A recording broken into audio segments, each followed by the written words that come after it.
एक बार अल्लाह रब्बुल आलमीन ने हज़रत जिब्राइल अलैहिस्सलाम के ज़रिए रासूल अकरम सल्लल्लाहु अलैहि वसल्लम को यह संदेश भेजा। हे अल्लाह के नबी, आपके प्रिय सहाबी बिलाल अब सिर्फ 7 दिन दुनिया में जिंदा रहेंगे। 7 दिन बाद वह इंतकाल कर जाएंगे। रासूल अकरम सल्लल्लाहु अलैहि वसल्लम अल्लाह रब्बुल आलमीन की तरफ से ये खबर जानने के बाद उन्होंने अपने विशेष सहाबियों हज़रत उमर और हज़रत अली रज़ी अल्लाह ताला अन्हुमा से कहा, हे मेरे सहाबी, मुझे ये जानकारी मिली है कि मेरे प्रिय सहाबी बिलाल अब 7 दिन में इस दुनिया से अलविदा ले लेंगे, लेकिन मैं जानता हूँ कि मेरे इस प्रिय सहाबी ने अभी तक शादी की सुन्नत को अदा नहीं किया है। इसलिए तुम लोग जाओ और मदीना के हर घर में जाकर देखो कि क्या किसी के पास अपनी बेटी को बिलाल के साथ शादी करने के लिए तैयार है, लेकिन तुम उस पिताजी से ये जरूर कह देना कि बिलाल अब सिर्फ 7 दिन और जिंदा रहेंगे। रासूल अकरम सल्लल्लाहु अलैहि वसल्लम से ये आदेश मिलने के बाद हजरत बिलाल रजी अल्लाह ताला अन्हु के लिए शादी की तलाश में निकल पड़े। वे लोगों के पास जाकर कहते थे,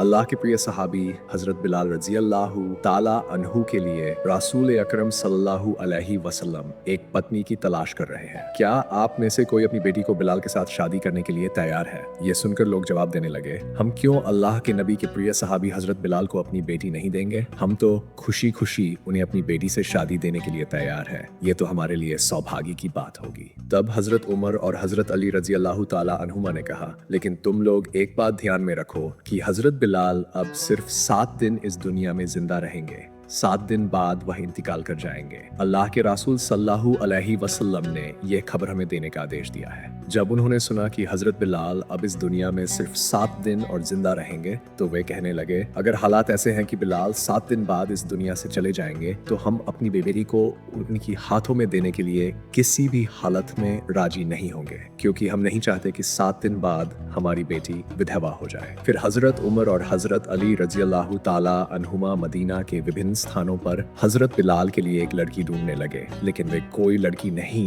ढूंढ पा रहे थे। ढूंढते ढूंढते वे एक जंगल में पहुंच गए। वहां जाकर उन्होंने देखा कि एक व्यक्ति झोपड़ी बनाकर उस जंगल में रह रहा था। जब हजरत उमर और हजरत अली रजी अल्लाह ताला अन्हुमा ने उसे देखा, तो उसने पूछा, हे अल्लाह के बंदो, आप लोग इस जंगल में मेरे झोपड़े में किस मकसद से आए हैं? हजरत उमर और हजरत अली रजी अल्लाह ताला अन्हुमा ने उसकी बात सुनी और कहा, हम अल्लाह के नबी के सहाबी हजरत उमर और हजरत अली हैं। हम रासूल अकरम सल्लल्लाहु अलैहि वसल्लम के आदेश पर उनके एक प्रिय सहाबी हजरत बिलाल के लिए एक लड़की की तलाश कर रहे हैं जिससे वह शादी कर सके। तब उस व्यक्ति ने कहा, अगर ऐसा है तो मेरे पास भी एक लड़की है, मैं उसे अल्लाह के प्रिय सहाबी हजरत बिलाल के हाथों में देना चाहता हूँ, और क्यों न मैं अपनी बेटी को उनके हाथों में दे दूँ, क्योंकि वह तो अल्लाह के नबी के प्रिय सहाबी हैं। अगर मैं अपनी बेटी को उनके हाथों में दे सकूँ तो मुझे अपने आप को सौभाग्यशाली समझूंगा। फिर हजरत अली और हजरत उमर रजी अल्लाह ताला अन्हुमा ने उसे कहा, तुम ये भी जान लो कि अल्लाह का प्रिय सहाबी अब इस दुनिया में केवल 7 दिन और जिंदा रहेंगे। 7 दिन बाद वह इंतकाल कर जाएंगे। जब उस व्यक्ति ने यह खबर सुनी तो उसने कहा, अगर वह इस दुनिया में सिर्फ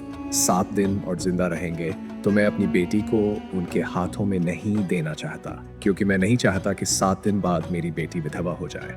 रासूल अकरम सल्लल्लाहु अलैहि वसल्लम के प्रिय सहाबी और उस व्यक्ति के बीच की ये बातचीत दूर से उसकी बेटी सुन रही थी। जब उस लड़की ने सुना, जब उसके पिता अल्लाह के नबी के सहाबी के साथ उसकी शादी का प्रस्ताव खारिज कर रहे थे, तब उसने आवाज देकर कहा, अब्बा जान, मैं इस शादी के लिए तैयार हूँ। आप कैसे उस विवाह के संदेश को अस्वीकार कर सकते हैं जो अल्लाह के नबी सल्लल्लाहु अलैहि वसल्लम ने सीधे भेजा है? अब्बा जान, चाहे मेरी जिंदगी में कितनी भी कठिनाइयां क्यों न हो, मैं चाहता हूँ कि मैं रासूल अकरम सल्लल्लाहु अलैहि वसल्लम का यह आदेश पूरा कर सकूं। इसके बाद अल्लाह के नबी के प्रिय सहाबी हजरत बिलाल के साथ उस लड़की की शादी हो गई। हजरत बिलाल रजी अल्लाह ताला अन्हु ने उनसे पूछा, हे अल्लाह की बंदी, तुमने ये जानने के बावजूद मुझे क्यों शादी की कि मैं केवल 7 दिन और इस दुनिया में जिंदा रहूंगा?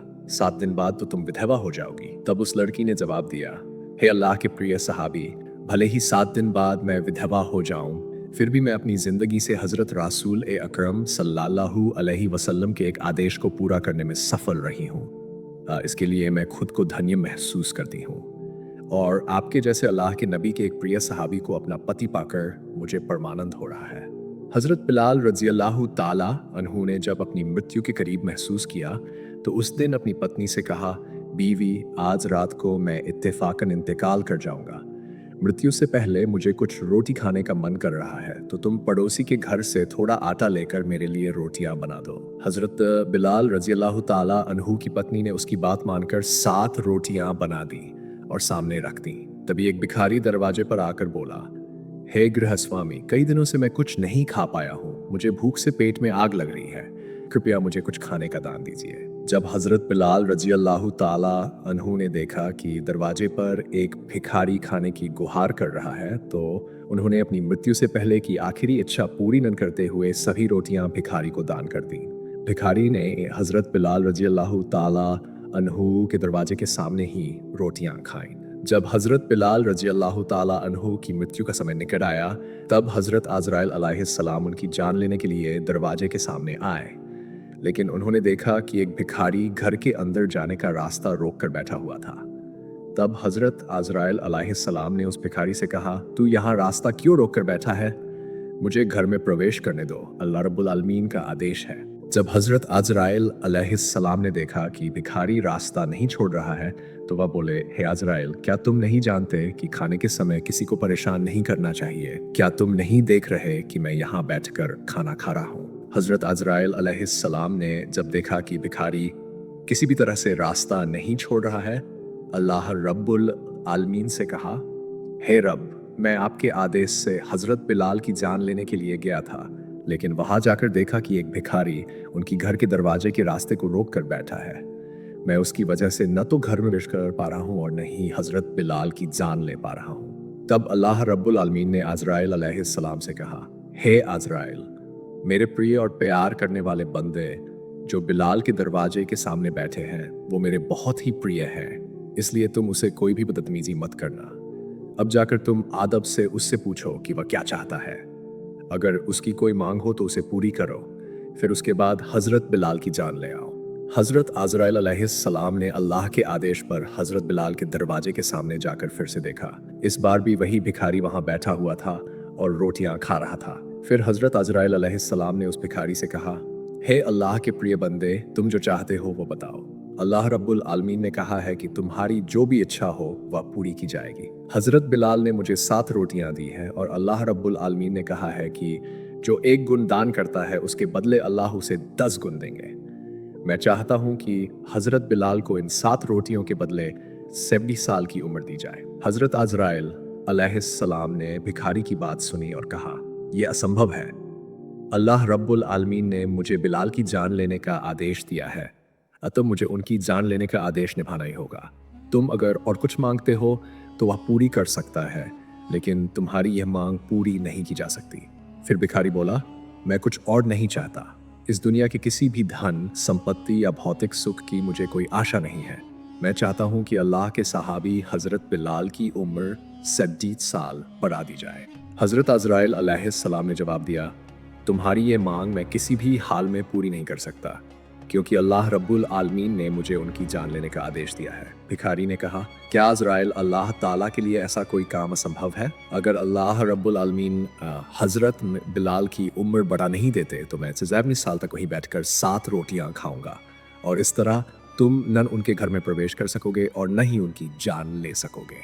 रसूल अल्लाह सल्लल्लाहु अलैहि वसल्लम ने पर हदीस शरीफ में फरमाया है कि अल्लाह रब्बुल आलमीन के इस दुनिया में कुछ ऐसे प्रिय बंदे होते हैं, अगर वे अल्लाह के नाम पर शपथ लेकर कुछ कहते हैं तो अल्लाह रब्बुल आलमीन उनकी बात पूरी करते हैं।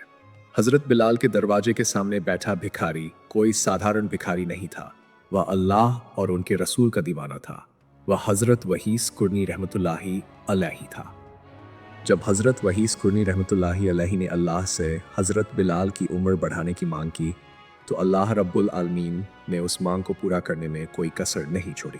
फिर हजरत आजराइल अलैहिस्सलाम से कहा, हे आजराइल, मेरे प्रिय बंदे वहीस कुरनी ने एक मांग की है और मैं अल्लाह की इच्छा से उसका यह दावा पूरा करूंगा। तुम वापस लौट आओ और मेरे प्रिय बंदे हजरत वहीस कुरनी के मांग को स्वीकार करते हुए हजरत बिलाल की उम्र को 70 साल तक बढ़ा दिया है। फिर एक बार हजरत उमर फरूक रदी अल्लाहु ताला अन्हु और हजरत अली रदी अल्लाहु ताला अन्हु कूफा शहर में गए। फिर हजरत उमर रदी अल्लाहु ताला अन्हु कूफा नगर में गए और कूफे के निवासियों से कहा, हे कूफे के निवासियों, क्या तुम में से कोई मुझे वहीस कुरनी के बारे में खबर दे सकता है?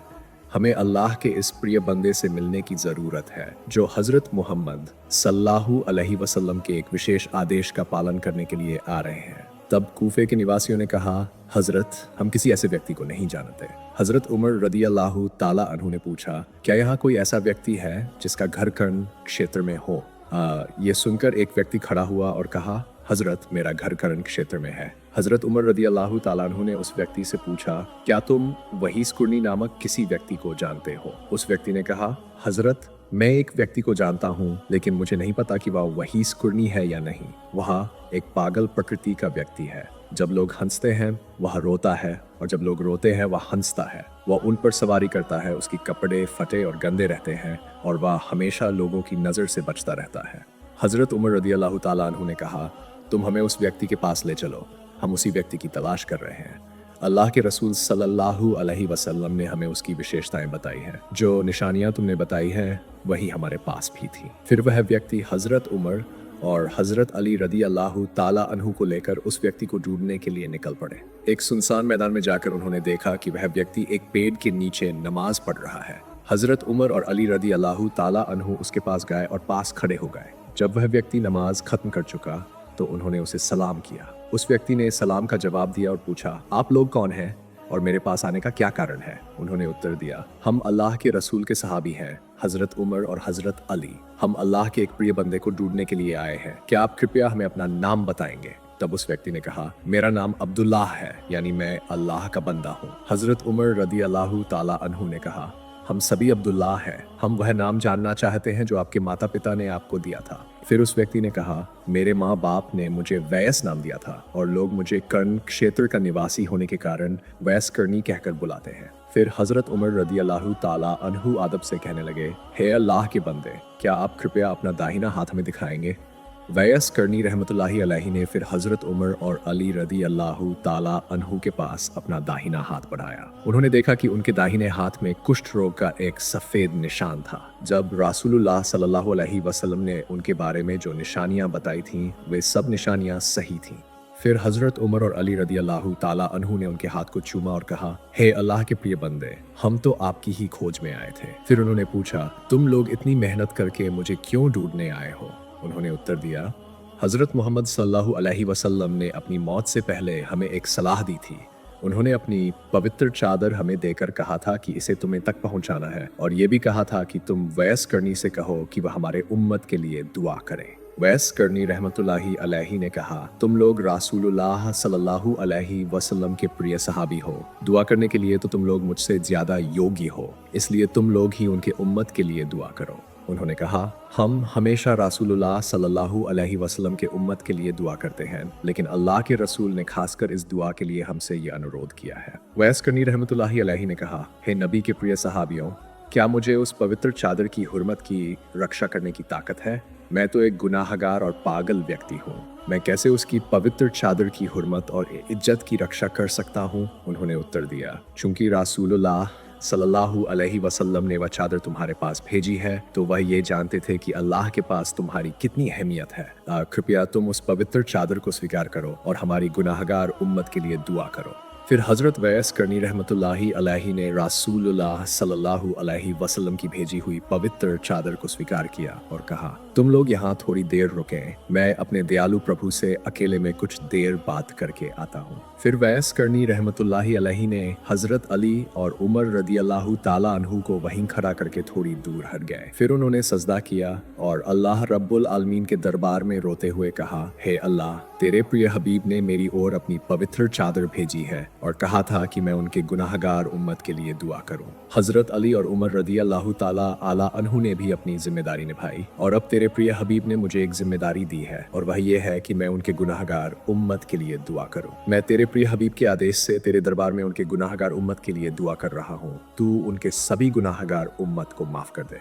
वैस करनी रहमतुल्लाहि अलैहि की इस मुलाकात के बाद अल्लाह रब्बुल आलमीन ने कहा, हे वैस, तुम सजदा से सिर उठाओ, तुम्हारी दुआ के बरकते मैं उम्मत मोहम्मदी के एक हिस्से को माफ कर चुका हूँ। वैस करनी रहमतुल्लाहि अलैहि ने कहा, हे अल्लाह, जब तक आप पूरी उम्मत मोहम्मदी के गुनाह नहीं माफ कर देंगे, मैं सजदा से सिर नहीं उठाऊंगा और न ही तेरे प्रिय हबीब की पवित्र चादर पहनूंगा। तब अल्लाह रब्बुल आलमीन ने कहा, हे वैस, तुम्हारी दुआ के कारण मैं उम्मत मोहम्मदी के 1/3 गुनाह माफ कर चुका हूँ। तुम सजदा से सिर उठाओ। वैस करनी रहमतुल्लाहि अलैहि ने कहा, हे अल्लाह, जब तक आप अपने प्रिय हबीब की पूरी उम्मत के गुनाह माफ नहीं करेंगे तब तक मैं सजदा से सिर नहीं उठाऊंगा और उनकी पवित्र चादर नहीं पहनूंगा। तब अल्लाह रब्बुल आलमीन ने कहा, हे वैस, तुम्हारी दुआ के कारण मैं उम्मत मोहम्मदी के आधे गुनाह माफ कर चुका हूँ। तुम सजदा से सिर उठाओ। वैस करनी रहमतुल्लाहि अलैहि ने फिर अल्लाह रब्बुल आलमीन के दरबार में अर्ज किया, हे अल्लाह, आप पूरी उम्मत मोहम्मदी के गुनाह माफ कर दें, तभी मैं सजदा से सिर उठाऊंगा। इस दौरान दूर खड़े हजरत उमर और अली रदी अल्लाह ताला अन्हु ने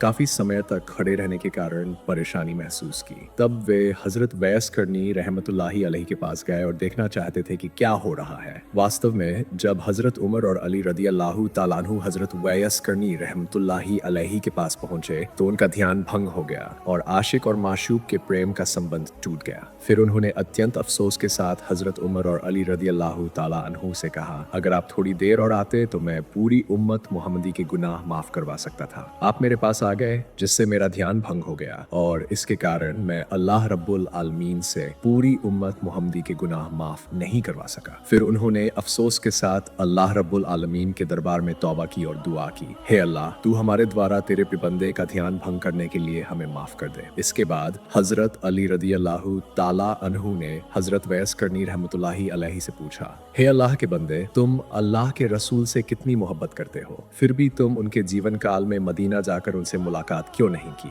हजरत वैस करनी रहमतुल्लाहि अलैहि ने उनसे पूछा, आप हमेशा रसूल अल्लाह सल्लल्लाहु अलैहि वसल्लम के पास रहते थे, तो क्या आपने कभी उनके चेहरे पर वो भ्रुकुटियां देखी? क्या वे आपस में जुड़ी हुई नहीं थी या उनके बीच कोई खाली स्थान था? हजरत अली रदी अल्लाह ताला अन्हु ने कहा, हे अल्लाह के प्रिय बंदे, हम हमेशा रसूल अल्लाह सल्लल्लाहु अलैहि वसल्लम की इज्जत और महिमा का ध्यान रखते हुए कभी उनके चेहरे की ओर नहीं देख सकते थे। तब हजरत वैस करनी रहमतुल्लाहि अलैहि ने उन्हें कहा, हे नबी के प्रिय सहाबी, कभी नबी को नहीं देख पाया, फिर भी मैं आपको बता रहा हूँ कि रसूल अल्लाह सल्लम के चेहरे की भ्रुकुटियां आपस में जुड़ी हुई थी। असल में मैं भी रसूल को देखने की बहुत इच्छा रखता था, लेकिन मेरे पास एक बुजुर्ग और बीमार माँ थी जिसकी देखभाल करने वाला मैं ही था, इसलिए मैं उसे छोड़कर रसूल से मिलने नहीं जा सका। फिर हजरत उमर रदी अल्लाह ताला अन्हु ने हजरत वैस करनी रहमतुल्लाहि अलैहि से कहा, आप मेरे लिए अल्लाह से कुछ दुआ करें। हजरत वैस करनी रहमतुल्लाहि अलैहि ने कहा, मैं किसी विशेष व्यक्ति के लिए दुआ नहीं करता,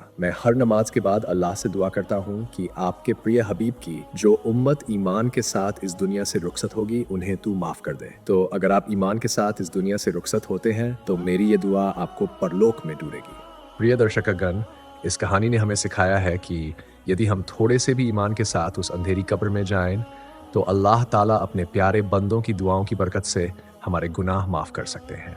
इस्लाम की महान शिक्षा और खूबसूरती को और बेहतर तरीके से जानने के लिए हमारे चैनल को सब्सक्राइब करें ताकि ऐसे दिल छू लेने वाले और शिक्षाप्रद किस्से सबसे पहले आपके पास पहुंचे।